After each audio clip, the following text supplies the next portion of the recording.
Friends,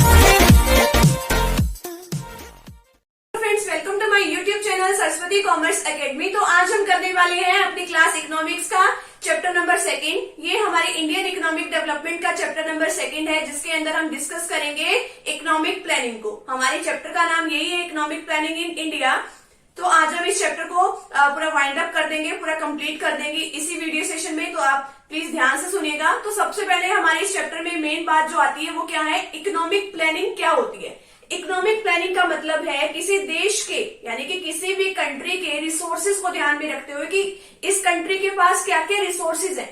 किसी country के resources को ध्यान में रखते हुए एक सर्टेन टाइम पीरियड के अंदर हमारी इकोनॉमी की डेवलपमेंट के लिए हम कुछ टारगेट सेट करके रखते हैं। तो उन टारगेट को हम किस तरीके से अचीव कर सकते हैं, तो उसके लिए हम क्या करते हैं, प्लानिंग करते हैं। तो इसी को ही हम क्या कहते हैं, इकोनॉमिक प्लानिंग कहते हैं। तो अब ये देखिए, इसके अंदर economic planning means utilization of country resources. किसको यूटिलाइजेशन करते हैं हम, कंट्री के रिसोर्सेज का, कि क्या क्या हमारे पास रिसोर्सेज यानी कि क्या क्या संसाधन हमारे पास अवेलेबल है जिसको हम यूज कर सकते हैं।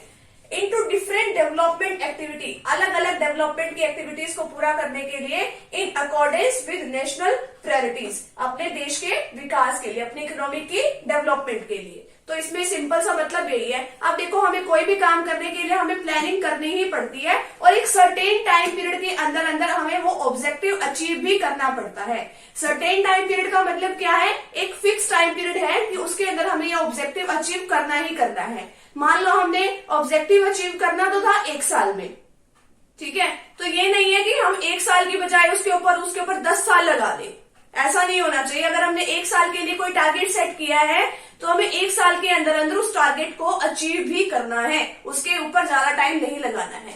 अब देखिए, इसके अंदर हम इकोनॉमिक प्लानिंग में ना 5 ईयर प्लान बनाते हैं। 5 ईयर प्लान, तो ये जो 5 ईयर प्लान है वो 1950 में किसको काम दिया गया था कि ये प्लान कौन बनाएगा, प्लानिंग कमीशन बनाएगा। कौन बनाएगा, प्लानिंग कमीशन। बट इसको फेब 2015 में इसको रिप्लेस कर दिया गया। अब ये काम प्लानिंग कमीशन नहीं करेगा, अब ये काम करेगा कौन, नीति आयोग करेगा। कौन करेगा, नीति आयोग करेगा। प्लानिंग कमीशन इस काम को नहीं करेगा। इसको 1950 में कहा गया था कि आप ये काम कीजिए, लेकिन इसको रिप्लेस कर दिया फेब 2015 में। ये काम किसको दे दिया, नीति आयोग को दे दिया। मतलब इसका नाम ही चेंज किया, बाकी इसके फंक्शन जो ये काम करता है बिल्कुल सेम है, ठीक है। तो बस आपको ये याद रखना है कि 2015 के बाद ये नीति आयोग का ये काम हो गया है। अब ये जितने भी ऑब्जेक्टिव बनाने हैं सारे ऑब्जेक्टिव यही बनाता है। अब इकोनॉमिक प्लानिंग में हम किस किस तरीके के ऑब्जेक्टिव बनाते हैं वो हम इसमें डिस्कस करेंगे कि क्या क्या ऑब्जेक्टिव हो सकते हैं हमारे लॉन्ग टाइम पीरियड में और हमारे शॉर्ट टाइम पीरियड में। अब इसमें ना हमने 5 ईयर प्लान में क्या किया कि जब हमारे पास काफी सारे ना इकोनॉमिस्ट बैठे, ठीक है, तो उन्होंने बताया कि हमें क्या क्या अपने देश के लिए क्या क्या करना चाहिए, अपने देश की इकोनॉमी की ग्रोथ के लिए हमें क्या क्या करना चाहिए। तो उन्होंने ना बहुत सारे ऑब्जेक्टिव्स बता दिए। तो बहुत सारे ऑब्जेक्टिव एक ही बारी में पूरा करना इम्पॉसिबल था, तो उस काम के लिए हमने उसको सेगमेंट्स में डिवाइड कर दिया। सेगमेंट का मतलब छोटे छोटे पार्ट्स में। हमने 5 ईयर्स के प्लान बनाने स्टार्ट कर दिए कि अब 5 सालों में ये काम होगा, कि 5 सालों के अंदर ये वाला काम हो जाएगा, फिर अगले 5 सालों के अंदर ये वाला काम हो जाएगा। तो इस तरीके से हमने क्या कर दिया, उस काम को काफी तरीके के सेगमेंट्स में डिवाइड कर दिया कि इस 5 साल के दौरान ये वाला काम जो है हो जाएगा। तो अब इसमें बताया गया है, सबसे पहले हम डिस्कस कर लेते हैं long period objectives of 5 year plan in India. तो लॉन्ग पीरियड ऑब्जेक्टिव्स क्या थे, लंबे टाइम पीरियड के लिए क्या क्या ऑब्जेक्टिव्स बनाए गए थे। तो फर्स्ट तो इसके अंदर आता है increase in national income and per capita income. अब नेशनल इनकम को मतलब इंक्रीज करना है और साथ ही साथ में पर कैपिटा इनकम को। पर कैपिटा इनकम क्या होती है, प्रति व्यक्ति आय, कि लोगों की इनकम जो है वो हर एक पर्सन की कितनी होनी चाहिए, वो सब इसमें बताया गया है कि जो हमारी नेशनल इनकम को बढ़ाना है। नेशनल इनकम क्या होती है, हमारे देश की जो जीडीपी है वो सबसे ज्यादा होनी चाहिए, जो कि हमारी first sector, primary sector, secondary sector और टेरिटरी सेक्टर की इनकम को मिला के टोटल इनकम हमारी बन जाती है। अगर हम उस नेशनल इनकम को, ठीक है, नेशनल इनकम को हमारे देश की पॉपुलेशन के साथ डिवाइड कर देते हैं तो हमारी पर कैपिटा इनकम जो है वो बनती है हमारी। तो इसलिए हमारी नेशनल इनकम जो है इंक्रीज होनी चाहिए। अगर नेशनल इनकम हमारी इंक्रीज हो जाएगी, नेशनल इनकम बढ़ जाएगी, तो साथ ही साथ में क्या हो जाएगा, पर कैपिटा इनकम तो अपने आप ही बढ़ जाएगी। अब नेक्स्ट आता है फुल एम्प्लॉयमेंट। फुल एम्प्लॉयमेंट का मतलब क्या होता है कि लोगों को रोजगार देना है।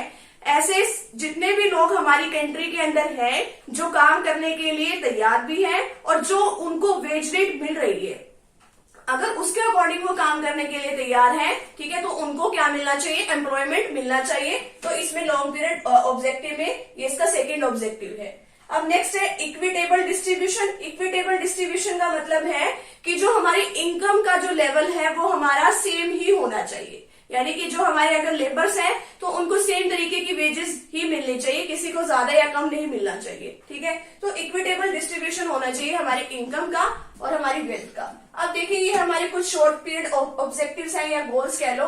हमारे फर्स्ट प्लान के अंदर क्या ऑब्जेक्टिव रहा है, हायर एग्रीकल्चर प्रोडक्शन। तो फर्स्ट जो प्लान बना था उसके अंदर एग्रीकल्चर प्रोडक्शन की तरफ ज्यादा ध्यान दिया गया था कि हमें अपने एग्रीकल्चर सेक्टर को इंक्रीज करना है अच्छी फैसिलिटीज प्रोवाइड करके। अब सेकंड प्लान जो है उसमें क्या था, अब एग्रीकल्चर प्रोडक्शन जो है अब अच्छा होने लग गया तो सेकंड प्लान बनाया गया किसके लिए, कि हमारी इंडस्ट्री में जो भी प्रोडक्शन होता है वो हम उसको ज्यादा कर सके, तो इंडस्ट्री की प्रोडक्शन के लिए। थर्ड प्लान जो हमने बनाया वो क्या था, सेल्फ सफिशिएंसी इन फूड ग्रेन्स। अब भाई फूड ग्रेन्स जो है हमारे पास जो अनाज है वो हम खुद तो खाएं ही खाएं, ठीक है, बट साथ ही में हम दूसरे लोगों को भी वो फैसिलिटी प्रोवाइड करें, मार्केट में उसको अवेलेबल कराएं ताकि कोई और भी उसको यूज कर सके, ठीक है। पहले लोग क्या करते थे, अपने परिवार के लिए इतनी ही खेती करते थे कि जितना उनके परिवार के लिए सफिशिएंट होता था, बट आज के टाइम में खुद भी करते हैं वो, और लेकिन साथ में लोगों को भी वो चीज प्रोवाइड कराते हैं, मार्केट्स में अवेलेबल होती है हमारे पास ग्रेन्स। अब नेक्स्ट है फोर्थ प्लान के अंदर क्या है, प्राइस स्टेबिलिटी रहे। ये हमारा फोर्थ प्लान है कि प्राइस हमारा स्टेबल रहे, ये नहीं है कि प्राइस हमारा अनलिमिटेड ग्रो होता ही जाए। जैसे आज के टाइम में अभी भी प्राइस स्टेबिलिटी कभी भी नहीं आई, महंगाई अभी भी लगातार बढ़ रही है, इन्फ्लेशन अभी भी जारी है, ठीक है। तो प्राइस स्टेबिलिटी फोर्थ प्लान में देख लो, ये ऑब्जेक्टिव था हमारा, अभी तक ये ढंग से पूरा नहीं हुआ है। And full utilization of man power, जितने भी हमारे काम करने के लिए लोग तैयार है उनका फुल यूटिलाइजेशन हो। नेक्स्ट फिफ्थ और सिक्स्थ प्लान में क्या था, एलिमिनेशन ऑफ पॉवर्टी, कि गरीबी जो है उसको दूर किया जा सके, जो गरीबी रेखा से जो नीचे के लोग हैं भी उनको भी थोड़ा क्या करा जाए, उनके भी लिविंग स्टैंडर्ड में थोड़ा सुधार किया जाए, ठीक है। अब सेवेंथ प्लान क्या है, ग्रेटर एम्प्लॉयमेंट अपॉर्चुनिटीज, कि लोगों को काम करने के लिए अपॉर्चुनिटीज प्रोवाइड कराई जाए। एट्थ प्लान के अंदर फुल एम्प्लॉयमेंट, की जो लोग काम करने के लिए तैयार है, जितनी उनको वेज रेट मिल रही है उस पर अगर वो काम करने के लिए तैयार है तो उसको क्या कहा जाता है, फुल एम्प्लॉयमेंट। नाइन्थ प्लान क्या है, ग्रोथ की जाए और प्राइस स्टेबिलिटी। तो ये प्राइस स्टेबिलिटी देखो अभी तक भी नहीं है, ये फोर्थ प्लान में डिसाइड किया गया था और ये फिर से नाइन्थ प्लान में भी फिर से प्राइस स्टेबिलिटी है। अब देखो टेंथ प्लान में क्या है, बेटर क्वालिटी ऑफ लाइफ, कि जो हमारा स्टैंडर्ड ऑफ लिविंग है हम उसको इंक्रीज कर सके, तो इसलिए ये 10th प्लान बनाया गया था। आगे 11th प्लान में क्या बताया गया है, पॉवर्टी रिडक्शन, यानी कि जो गरीबी रेखा है उसको हम कम कर सके, गरीबी को कम कर सके, जॉब क्रिएशन, लोगों को जॉब की अपॉर्चुनिटी प्रोवाइड कराई जा सके, एंड प्रोटेक्शन ऑफ एनवायरमेंट, और हम अपने एनवायरमेंट को प्रोटेक्ट कर सके। तो ये हमारा 11th प्लान बना था। और 12th प्लान क्या है, rapid sustainable and more inclusive growth, और हम अपनी इकोनॉमी की ग्रोथ कर सके। तो ये है हमारे शॉर्ट पीरियड गोल्स। तो आगे हम इसमें डिस्कस करेंगे हमारी फीचर्स क्या है इकोनॉमी की डेवलपमेंट की। तो अगर आपको इसका स्क्रीनशॉट लेना है तो आप इसको स्क्रीनशॉट ले सकते हैं।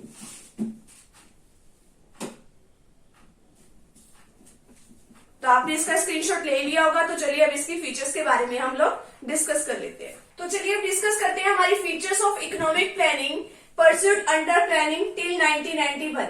तो हमारे इकोनॉमिक प्लानिंग की क्या क्या फीचर्स थी 1991 की इकोनॉमिक मतलब प्लानिंग बनने से पहले, ठीक है। इकोनॉमिक प्लानिंग जब तक नहीं हुई थी। अब देखिए 1991 और 1951 में कितने सालों का गैप है, 40 इयर्स का गैप है, ठीक है। तो उन 40 सालों के दौरान क्या क्या फीचर्स थी हमारी इकोनॉमी की।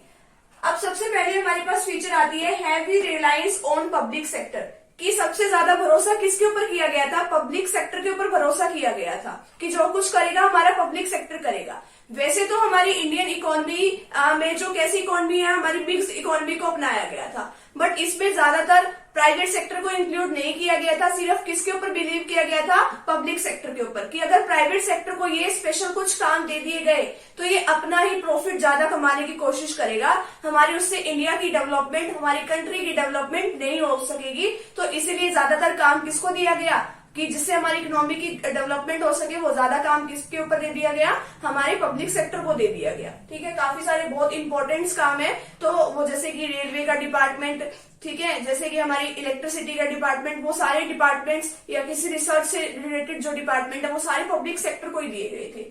नेक्स्ट है regulated development of private sector, ये रेगुलेट किए गए थे प्राइवेट सेक्टर। अब देखो किस तरीके से रेगुलेट किए जाते थे, इसके ऊपर ना बहुत सारी रिस्ट्रिक्शंस लगाई जाती थी प्राइवेट सेक्टर के ऊपर, अलग अलग तरीके की रिस्ट्रिक्शंस लगा दी थी कि अगर आपको कोई भी मान लो इस स्पेशल सेक्टर में जाना है तो आपको लाइसेंस लेना पड़ेगा, गवर्नमेंट से पहले अप्रूवल लेनी पड़ेगी। तो इस तरीके से काफी सारी रिस्ट्रिक्शंस लगाई जाती थी हमारे प्राइवेट सेक्टर के ऊपर। नेक्स्ट है growth of saving and investment, कि इसमें सेविंग और इन्वेस्टमेंट कि लोग अपनी इनकम में से थोड़ा बहुत पार्ट क्या करने लग गए थे, सेव करने लग गए थे और उसको किसी अच्छे काम में यूटिलाइज करने लग गए थे, इन्वेस्ट करने लग गए थे, जिससे कि हमारी इकोनॉमी की ग्रोथ हो सके। नेक्स्ट है protection from foreign competition, foreign competition से प्रोटेक्शन कराया जाता था। किस तरीके से फॉरेन कंपटीशन से प्रोटेक्ट कराया जा सकता था, फॉरेन कंपटीशन से देखो अब हमारी ही इंडस्ट्रीज जो है, हमारी जो स्मॉल स्केल इंडस्ट्रीज है, अगर फॉरेन वाले अगर यहाँ पे आ गए अपना सामान बेचने के लिए, तो हमारी तो इंडस्ट्रीज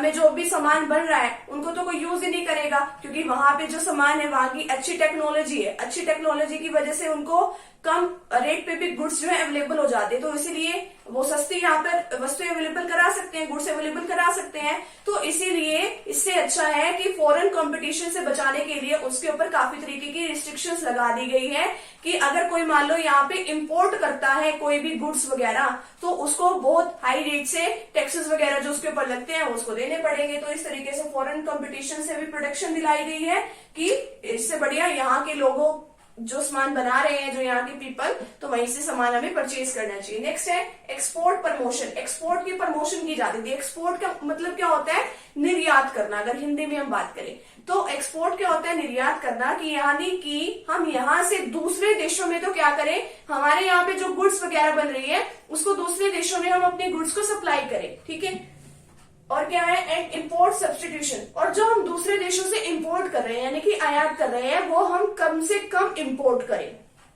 ठीक है, अगर हम कम से कम इंपोर्ट करेंगे तो उसका बेनिफिट हमारे लिए क्या होगा कि जो हमारे देश में जो भी गुड्स बन रही है लोग उन्हीं गुड्स को यूज करेंगे। नेक्स्ट है restrictions of foreign capital, foreign capital पे यहाँ पे काफी सारी रिस्ट्रिक्शंस लगाई गई हैं। क्यों, अगर मान लो वो यहाँ पे आ गई, फॉरेन कैपिटल यहाँ पे इन्वेस्ट उन लोगों ने कर दिया फॉरेन ने, ठीक है, तो वो क्या होगा, यहाँ पे बहुत सारी एमएनसीज मल्टीनेशनल कंपनीज एस्टेब्लिश हो जाएंगी। अगर मल्टीनेशनल कंपनीज आई तो फिर वही बात है कंपटीशन वाली, कि अगर वो यहाँ पे आ गई तो उनकी अच्छी टेक्नोलॉजी होगी और अच्छी टेक्नोलॉजी की वजह से उनको जो गुड्स वगैरह है वो कम दामों पे हमें अवेलेबल कराएंगी और लोग उसी को यूज करेंगे। तो इसीलिए रिस्ट्रिक्शंस लगा रखी है कि कोई यहाँ पे ज्यादातर इन्वेस्ट ना करे।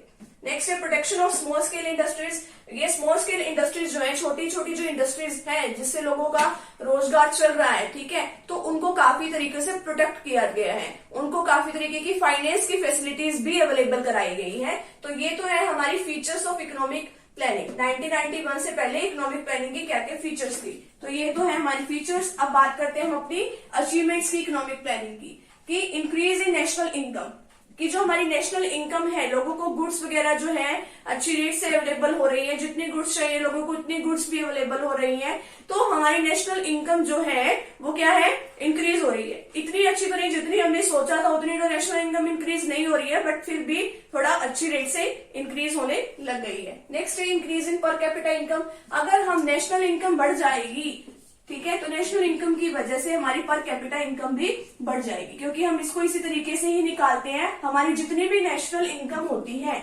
नेशनल इनकम को अगर हम हमारे देश की पॉपुलेशन से डिवाइड करते हैं तो वो क्या आ जाती है, हमारी per capita income.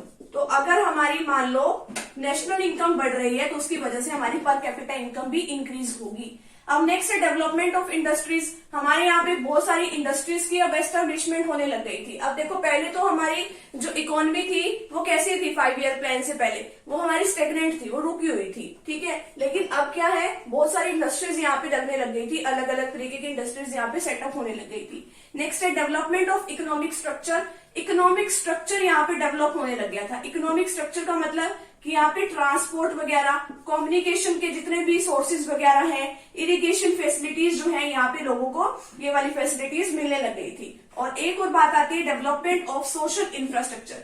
Social infrastructure में क्या बात आती है कि अब लोगों को एजुकेशन मिलने लग गई है, ठीक है, हेल्थ के पर्पज से ये सही है, तो ये सारी फैसिलिटीज हमें मिलने लग गई है। एक तो इकोनॉमिक स्ट्रक्चर में तो ये ट्रांसपोर्ट वाली, और सोशल इंफ्रास्ट्रक्चर में एजुकेशन वाली। और नेक्स्ट पॉइंट आता है हमारे पास इंक्रीज इन एम्प्लॉयमेंट, कि लोगों को जितनी रेट पे वो काम करने के लिए तैयार है उनको क्या मिलने लग गया है, एम्प्लॉयमेंट मिलने लग गया है, वो रेट बढ़ गई है। अभी ये वाला पॉइंट जो है इंक्रीज इन एम्प्लॉयमेंट, ये वाला हमारा फेलियर्स में भी आएगा, ठीक है, कि इंक्रीज इन अनएम्प्लॉयमेंट। अनएम्प्लॉयमेंट का मतलब कि बेरोजगारी बढ़ रही है। अब ये जो एम्प्लॉयमेंट बढ़ रही है वो पहले के मुताबिक बताया है कि पहले की बजाय अब ये थोड़ा इंक्रीज रेट से चली तो है, बट अभी भी फुल एम्प्लॉयमेंट लोगों को नहीं मिला है, तो इसलिए इसमें फेलियर में भी ये वाला पॉइंट आएगा। तो ये तो है हमारी अचीवमेंट्स ऑफ इकोनॉमिक प्लानिंग। अब बात आती है failures of economic planning. No sustainable increase in the standard of living, कि लोगों का जो स्टैंडर्ड ऑफ लिविंग है वो क्या होने लग गया है, कि डिक्रीज होने लग गया है। इतना अच्छा उनका लिविंग ऑफ स्टैंडर्ड नहीं है जितना अच्छा उनका होना चाहिए था।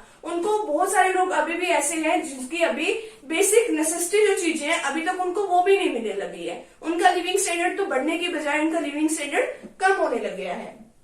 अब नेक्स्ट बात आती है राइज इन प्राइसेस। अभी भी इन्फ्लेशन जारी है, अभी भी जो प्राइसेस हैं किसी भी कमोडिटी के वो अभी भी स्टेबल नहीं हुए हैं, वो अभी भी बढ़ ही रहे हैं, ठीक है। तो ये भी इसकी एक फेलियर्स का इकोनॉमिक प्लानिंग का एक रीजन है। नेक्स्ट है हमारे पास inadequate development infrastructure. Inadequate development infrastructure में क्या बताया गया है कि जो हमारा इंफ्रास्ट्रक्चर होना चाहिए था, ठीक है, जैसे कि हमारी ट्रांसपोर्ट से रिलेटेड, कम्युनिकेशन से रिलेटेड, ठीक है, हमारी एजुकेशन, हेल्थ से रिलेटेड, अभी भी वो सिस्टम इतना अच्छा नहीं बन पाया जितना हमने सोचा था। नेक्स्ट है इनएफिशिएंट एडमिनिस्ट्रेशन। इनएफिशिएंट एडमिनिस्ट्रेशन का क्या मतलब है, इसका मतलब ये है कि जो एडमिनिस्ट्रेशन है हमारा, जो हमारा प्रशासन है, अब देखो इकोनॉमिक पॉलिसी बनाना तो ठीक है, अच्छे से प्लान करके वो बना लेते हैं, लेकिन उसको किसी ना किसी तरीके से पूरा भी तो करना होगा ना उसको। ये तो नहीं है कि हमने प्लान बना लिया और छोड़ दिया। जैसे हमने प्लान तो बना लिया कि हम अच्छे तरीके से पढ़ के और हम 90+ मार्क्स अपने बोर्ड एग्जाम में ले आएंगे, अगर आप पढ़ोगे ही नहीं तो आपके मार्क्स कैसे आएंगे। तो इसी तरीके से इसमें भी यही बात है,